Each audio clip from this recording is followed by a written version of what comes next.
non-existent. Joining us now, Virginia Congressman Subramanyam, who serves on the Oversight Committee. Congressman, you were in that room during Lutnick's testimony. What stood out to you?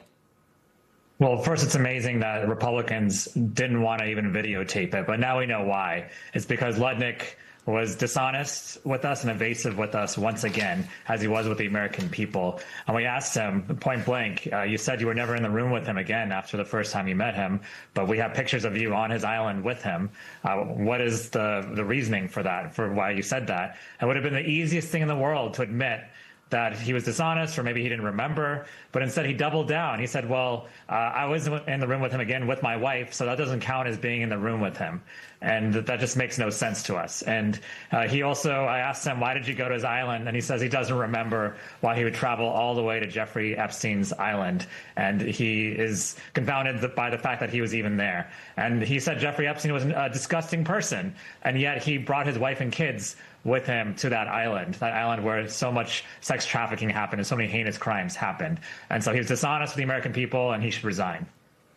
We also should note that he has not been charged with a crime, but I know that Democrats have promised more reports to the in this investigation. You're set to hear from former AG Pam Bondi later this month. What do you want to hear from her, and where does the investigation go next?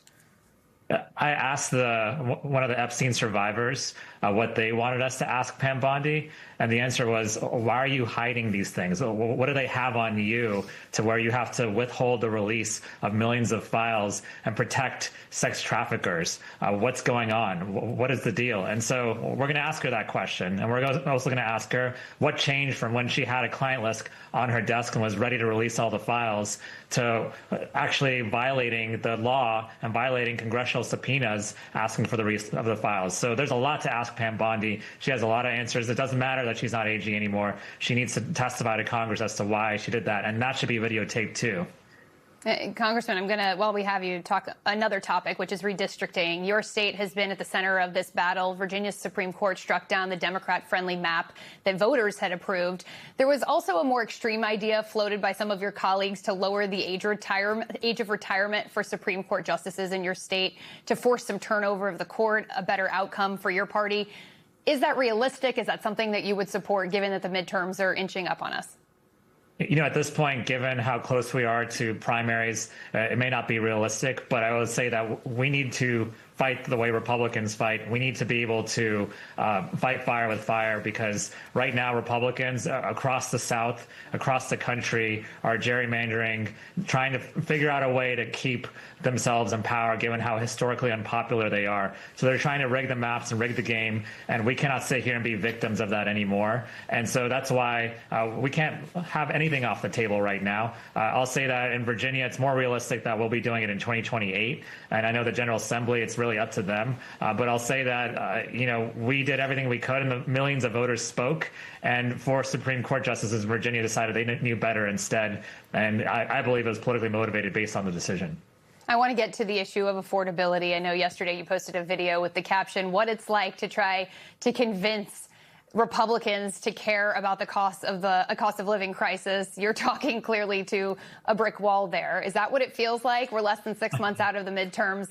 Is there any bipartisan appetite to address what Americans are feeling right now? It is what it feels like.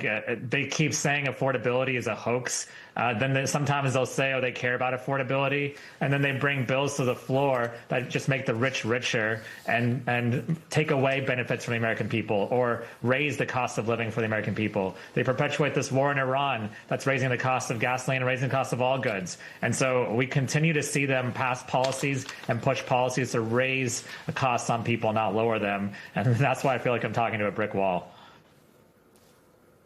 So what real solutions are Democrats offering at this point? We've only got a couple of seconds left, if you can. What do you put forward that's different than Republicans have out there?